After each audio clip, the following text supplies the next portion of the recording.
വെള്ളിയാഴ്ച രാവും 27-ാം രാവും ഒരുമിച്ചെത്തിയത് വിശ്വാസികൾക്ക് ഏറെ ആത്മസംതൃപ്തിയേകി. പുലർച്ചെ മുതൽ തന്നെ വിശ്വാസികൾ ചെറുസംഘങ്ങളായി സ്വലാത്ത് നഗറിലേക്ക് ഒഴുകിയിരുന്നു. പ്രഭാതം മുതൽ തന്നെ മഅദിൻ ഗ്രാൻഡ് മസ്ജിദിൽ വിവിധ ആത്മീയ സദസ്സുകൾ നടന്നു. വൈകുന്നേരത്തോടെ പ്രധാന ഗ്രൗണ്ടും മഅദിൻ ഗ്രാൻഡ് മസ്ജിദും നിറഞ്ഞു കവിഞ്ഞു. തുടർന്ന് 1,00,000 പേർ സംബന്ധിച്ച മെഗാ ഇഫ്താറും നടന്നു. വർദ്ധിച്ചുവരുന്ന ലഹരി ഉപയോഗത്തിനെതിരെ ഉദ്ബോധനം നടത്തി. മഹാസംഗമത്തിലേക്ക് ഒഴുകിയ വിശ്വാസി സമൂഹത്തെ സ്വീകരിക്കാനായി മഅദിൻ അക്കാദമി പൂർണ്ണമായും സജ്ജമായിരുന്നു. ജില്ലാ ഭരണകൂടത്തിന്റെയും പോലീസിന്റെയും ഫയർഫോഴ്സിന്റെയും സഹകരണത്തോടെ 5,555 അംഗ വളണ്ടിയർ കോറിന്റെ പ്രവർത്തനം സജീവമായിരുന്നു. അടിയന്തര ആവശ്യങ്ങൾക്കായി ഒരുക്കിയ super speciality intensive care unit, mobile telemedicine unit, ഭിന്നശേഷിക്കാർക്കായി പ്രത്യേക സജ്ജീകരണങ്ങൾ എന്നിവ വിശ്വാസികൾക്ക് അനുഗ്രഹമായി. പ്രാർത്ഥനാ സമ്മേളനത്തിനെത്തിയ വിശ്വാസികൾക്ക് മഅദിൻ മിംഹാറിന് കീഴിൽ സൗജന്യ ചികിത്സാ സൗകര്യം ഒരുക്കിയിരുന്നു. ഭിന്നശേഷി സുഹൃത്തുക്കളുടെ സൗകര്യത്തിനായി പ്രത്യേക ക്രമീകരണങ്ങളും തയ്യാറാക്കിയിരുന്നു. ഒരു വർഷം നീണ്ടു നിൽക്കുന്ന മഅദിൻ അക്കാദമി ലഹരി വിരുദ്ധ ക്യാമ്പയിന്റെ ഉദ്ഘാടനം ജില്ലാ കളക്ടർ VR വിനോദ് നിർവഹിച്ചു. പരിപാടിയിൽ ലഹരിക്കെതിരെ ജനങ്ങൾ ഒന്നിച്ച് പ്രതിജ്ഞയെടുത്തു. ക്യാമ്പയിനിന്റെ ഭാഗമായി 1,00,000 സ്കൂൾ, കോളേജ് വിദ്യാർത്ഥികൾക്ക്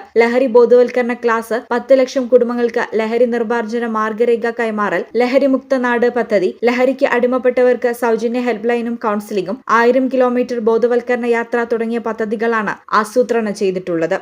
ഈ channel Malappuram. Al Salama eye hospital സേവനത്തിന്റെ 20-ാം വർഷത്തിലേക്ക് 21 ലക്ഷത്തോളം സന്തുഷ്ടരായ ഉപഭോക്താക്കളും 2 ലക്ഷത്തോളം തിമിര ശസ്ത്രക്രിയകളും പൂർത്തിയാക്കിയ മലബാറിലെ ഏക കണ്ണാശുപത്രി.